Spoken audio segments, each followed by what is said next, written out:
সুপ্রিয় নবম শ্রেণীর শিক্ষার্থী বন্ধুরা, আশা করি সকলেই ভালো আছো এবং সুস্থ আছো। আমাদের আজকের পাঠের বিষয় রসায়ন, ষষ্ঠ অধ্যায় মৌলের ধারণা ও রাসায়নিক গণনা এর একটি অংশ। আজকের পাঠ থেকে শিক্ষার্থী বন্ধুরা তোমরা জানতে পারবে শতকরা সংযুতির সংজ্ঞা বলতে পারবে, এরপরে ক্লাস পানিযুক্ত যৌগের নাম বলতে পারবে, শতকরা সংযুতি এর গাণিতিক সমস্যাগুলো সমাধান করতে পারবে।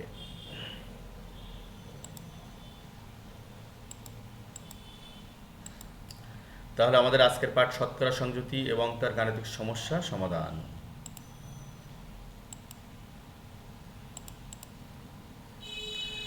আমরা প্রথমে দেখে আসি যে শতকরা সংযুতি কি।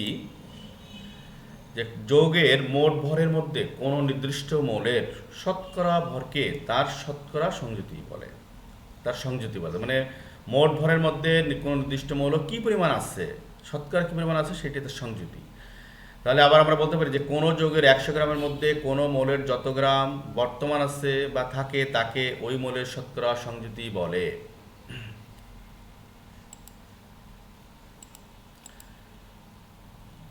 আমরা কিছু ক্লাস পানিযুক্ত মানে গঠন পানিযুক্ত কিছু যৌগ আমরা দেখি, লক্ষ্য করো। যেমন গ্লুবাল লবণ, সোডিয়াম সালফেট 10 অণু পানি, ইপসম লবণ, ম্যাগনেসিয়াম সালফেট 7 অণু পানি, ব্লু ভিট্রিয়ল, কপার সালফেট 5 অণু পানি, সাদা ভিট্রিয়ল, জিঙ্ক সালফেট 7 অণু পানি, সবুজ ভিট্রিয়ল, ফেরাস সালফেট 7 অণু পানি, ফিটকিরি, পটাশিয়াম সালফেট, অ্যালুমিনিয়াম সালফেট 24 অণু পানি, জিপসাম, ক্যালসিয়াম সালফেট 2 অণু পানি। এগুলো ক্লাস পানিযুক্ত যৌগ, আরও আছে। তো আমরা এখন এ থেকে কিভাবে তোমাদের গাণিতিক সমস্যাগুলো আসবে সেগুলো আমরা একটু দেখে নিই। প্রথম আমরা দেখি প্রথমে যে গ্লুবার লবণে ক্লাস পানির শতকরা পরিমাণ নির্ণয় করো। কিভাবে আমরা এটা করব দেখো, লক্ষ্য করো আমাদের কিভাবে করতে হবে। এটা গ্লুবার লবণের সংকেত মানে আণবিক সংকেত কি, সোডিয়াম সালফেট 10 অণু পানি, 10 অণু পানি। তাহলে এর আণবিক ভর কত দেখো, এর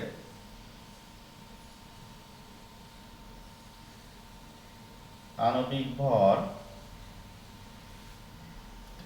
সোডিয়াম হচ্ছে দেখো 23 হলো পারমাণবিক ভর গুণ 2, সালফার হচ্ছে 32, অক্সিজেন 16 গুণ 4 আর প্লাস 10 ব্র্যাকেট দিলাম, হাইড্রোজেন 1 গুণ 2, অক্সিজেন হচ্ছে আমরা নিচে লিখি, এখানে আসলে দেখতে পারবো না লিখলে, প্লাস 10 1 গুণ 2 প্লাস 16। তাহলে আমাদের কত আসে এখানে, এখানে আসে কত 46 প্লাস 32 প্লাস 64 প্লাস এখানে আছে 180। তাহলে আমাদের টোটাল করলে কত আসে দেখো,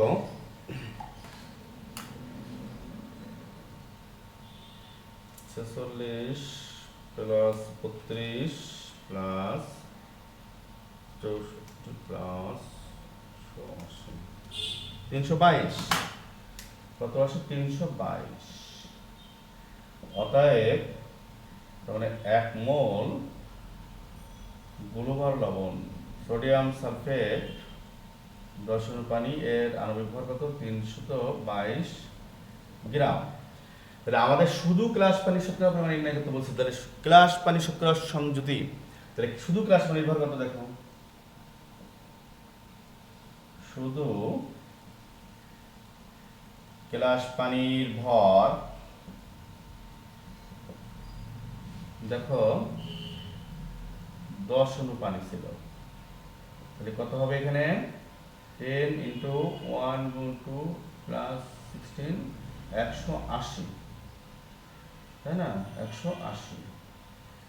অতএব ক্লাস পানির শতকরা পরিমাণ সমান সমান 180 ভাগ হচ্ছে 322 গুণ 100% সমান সমান, লক্ষ্য করো তাহলে 180 পাশে আসলে দেখা যাবে না, এই সাইড লিখি শতকরা পরিমাণ সমান সমান এইখানে তাহলে 180 ভাগ হচ্ছে 322 গুণ 100, এটা করলে কত আসে এত পার্সেন্ট।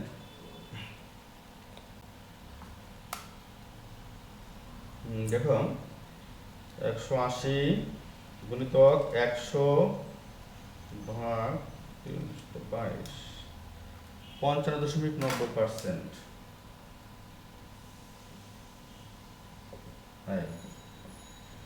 তো অতএব ক্লাস পানির শতকরা পরিমাণ হচ্ছে 55.90%, 90%। তাহলে আসলে আশা করি বুঝতে পারলে যে এই গ্লোবাল লবণের ক্লাস পানির শতকরা পরিমাণটা কত, 55.90%। আমরা আরো একটা গাণিতিক সমস্যা দেখি যে ক্যালসিয়াম ফসফেটের যৌগমূলকের শতকরা পরিমাণ নির্ণয় করো। ক্যালসিয়াম ফসফেটের যৌগমূলকের শতকরা পরিমাণটা নির্ণয় করো। ক্যালসিয়াম ফসফেটের লক্ষ্য করো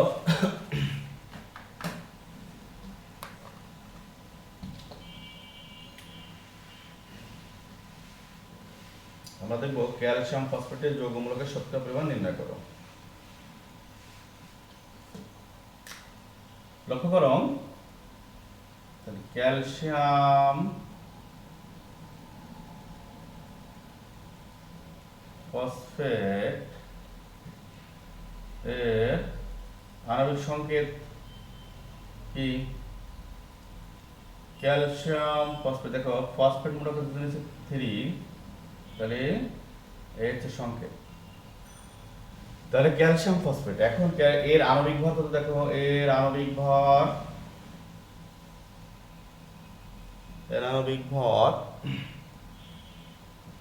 ক্যালসিয়াম 40 গুণ 3, ফসফরাস হচ্ছে পারমাণবিক ভর 31, অক্সিজেনের দেখো 16 হচ্ছে পারমাণবিক ভর, গুণ 4 গুণ 2, এটা করলে কত আসে দেখো, এখানে আসবে 120 আর এখানে আসবে হচ্ছে কত তোমার 190, কত আসবে 310। তাহলে শুধু আমাদের যৌগমূলকের একটা বের করতে বলি, তাহলে শুধু যৌগমূলকের ভাগ কত আবার, অর্থাৎ দেখো 1 মোল ক্যালসিয়াম ফসফেট সমান সমান 310 গ্রাম। তাহলে শুধু যৌগমূলকের ভর,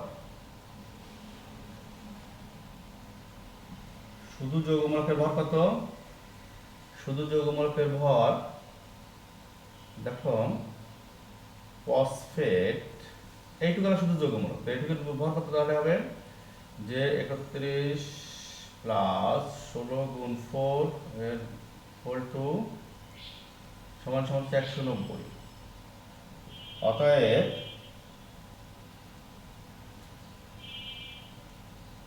এই যৌগে যৌগমূলকের এইটুকু হচ্ছে যৌগমূলক, শুধু ফসফেট মূলক, যৌগমূলকের শতকরা পরিমাণ কত হবে, যে 190 আছে কতর মধ্যে, 310 এর মধ্যে, একে কত আর 100 এ কত, এত পার্সেন্ট। তাহলে লক্ষ্য করো যে 310 এর মধ্যে আছে 190 গ্রাম, 310 গ্রামের মধ্যে আছে 190 গ্রাম, একে কত আর 100 কত, তাহলে আমাদের কত আসতেছে দেখো 190 গুণিতক 100 ভাগ 310, 61.29%, মানে 61.29%। তাহলে এত পার্সেন্ট আছে ফসফেট যৌগমূলক, তাহলে ক্যালসিয়াম ফসফেট আছে এত পার্সেন্ট, 61.29%। আমরা পরবর্তী আরেকটা অঙ্কে চলে যাই। দেখো পটাশিয়াম ডাইক্রোমেটে ক্রোমিয়ামের শতকরা পরিমাণ নির্ণয় করো। পটাশিয়াম ডাইক্রোমেটে ক্রোমিয়ামের শতকরা পরিমাণ নির্ণয় করো। তো দেখো পটাশিয়াম ডাইক্রোমেটে ক্রোমিয়ামের শতকরা পরিমাণ নির্ণয় করো। দেখো পটাশিয়াম ডাইক্রোমেট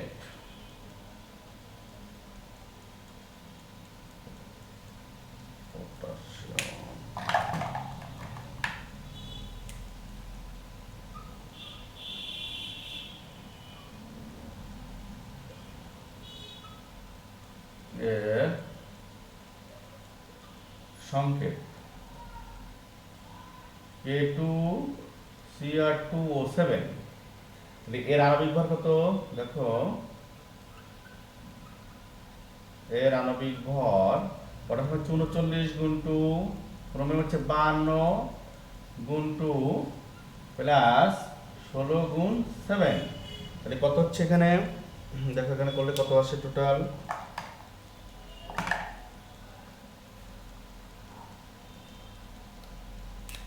একবার করে 294।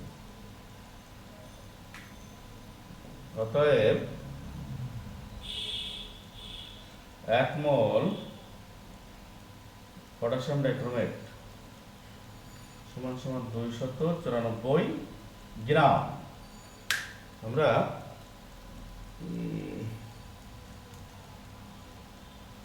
78 প্লাস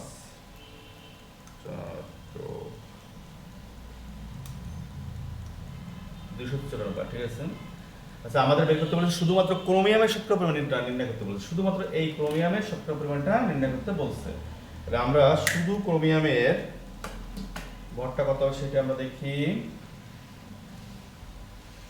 দেখো,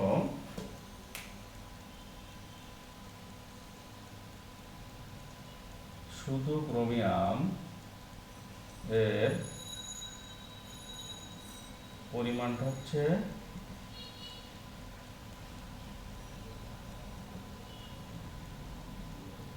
ক্রোমিয়াম Cr2 আকারে আছে, 52 গুণিতক 2, তাহলে হচ্ছে কত হচ্ছে 104।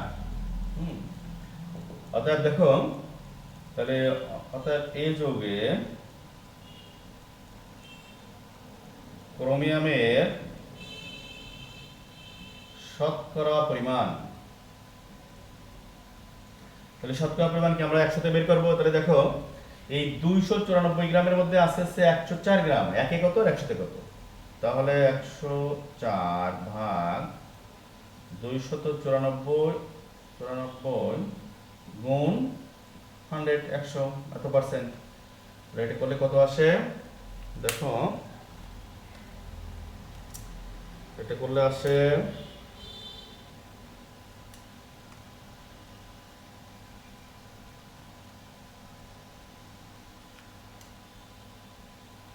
35.37%,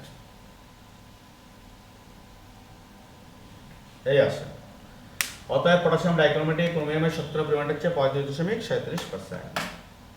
আশা করি বুঝতে পারলে। আমরা আরো একটা গাণিতিক সমস্যা দেখি।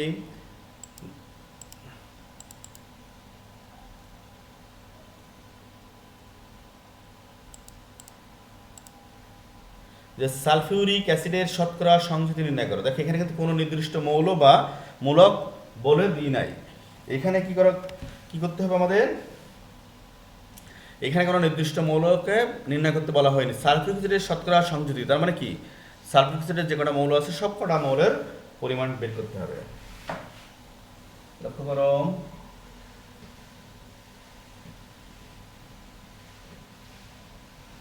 তাহলে আমরা কি করব দেখো, তাহলে সালফিউরিক অ্যাসিড H2SO4 এর আণবিক ভর কত দেখো, 1 গুণ 2 32 প্লাস 16 গুণ 4 98। অতএব 1 মোল সালফিউরিক অ্যাসিড সমান সমান 98 গ্রাম। তাহলে আমরা তাহলে আমরা প্রত্যেকটা আলাদা আলাদা বের করবো, যে এতে হাইড্রোজেনের শতকরা পরিমাণ সমান সমান 2/98 গুণিতক 100% সমান সমান যা আসে তাই আমরা করব। এতে সালফারের শতকরা পরিমাণ 32/98 গুণিতক 100%, আমরা এটা বের করব। আবার অক্সিজেন মৌলের শতকরা পরিমাণটা হচ্ছে আমাদের বের করব হচ্ছে 64/98 গুণিতক 100%, তাহলে এখন আমরা ক্যালকুলেশনটা করে ফেলি। তাহলে ক্যালকুলেশন করলে আমাদের কত আসবে দেখো,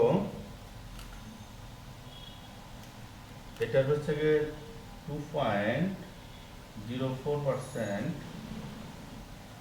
আর 32,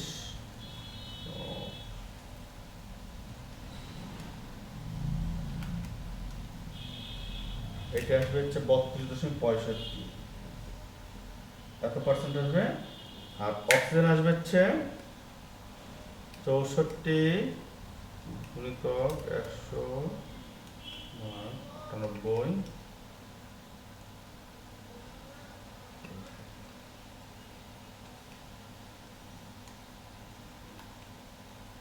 65.31%, 65.31%।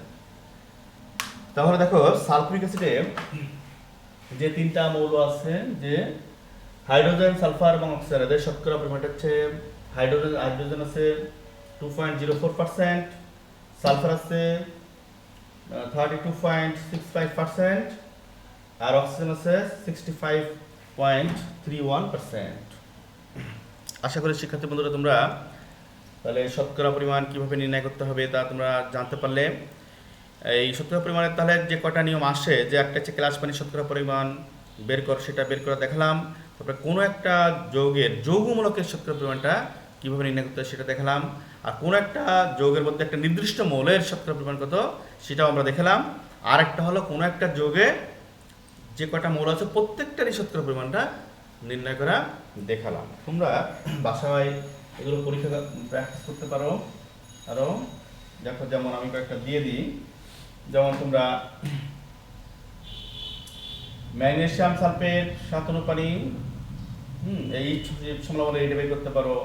তারপরে যে সাদা ভিট্রিয়ল, এই জিঙ্ক সালফেট, সাদা ভিট্রিয়ল জিঙ্ক সালফেট 7 অনুপানি, এইটার শতকরা ক্লাস পানি শতকরা পরিমাণ নির্ণয় করতে পারো। তারপরে ওই যে বললাম যে যৌগমূলক, যেমন আমি ক্যালসিয়াম ফসফেট এটা করালাম, তোমরা এগুলো করতে পারো যে অ্যামোনিয়াম ক্লোরাইড, এখানে যৌগমূলক কোনটা, এইটা হচ্ছে যৌগমূলক, এই যৌগমূলক এইটা শতকরা পরিমাণটা নির্ণয় করতে পারো। তারপরে তোমরা মনে করো যে এই যে সোডিয়াম সালফেট, এই সোডিয়াম সালফেট এখানে যৌগমূলক কোনটা, এটা সালফেট মূলক, এই সালফেট মূলকের শতকরা পরিমাণটা নির্ণয় করতে পারো।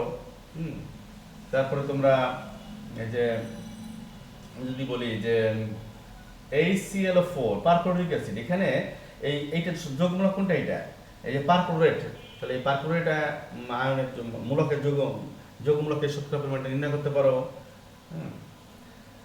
এরপর একটা নির্দিষ্ট মৌল বলতে বোঝায় যে আসলে কোন একটা যৌগে কোনো নির্দিষ্ট মৌলের শতকরা পরিমাণ নির্ণয় করা। যেমন তোমরা এইটা বাসায় প্র্যাকটিস করতে পারো, Na2H2O3 সোডিয়াম থায়োসালফেট, এটা হচ্ছে সোডিয়াম থায়োসালফেট।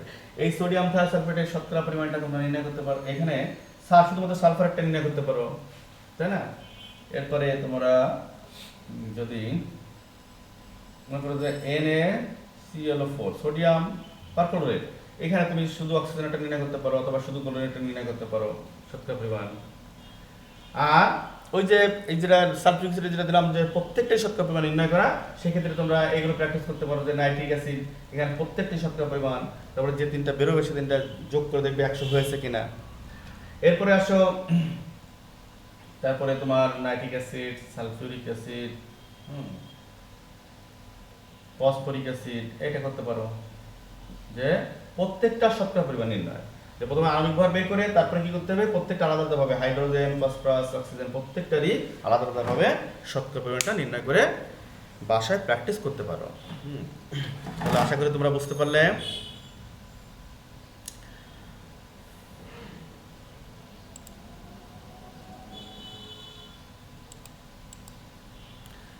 তাহলে শিক্ষার্থী বন্ধুরা আজ পর্যন্ত সকলকে ধন্যবাদ।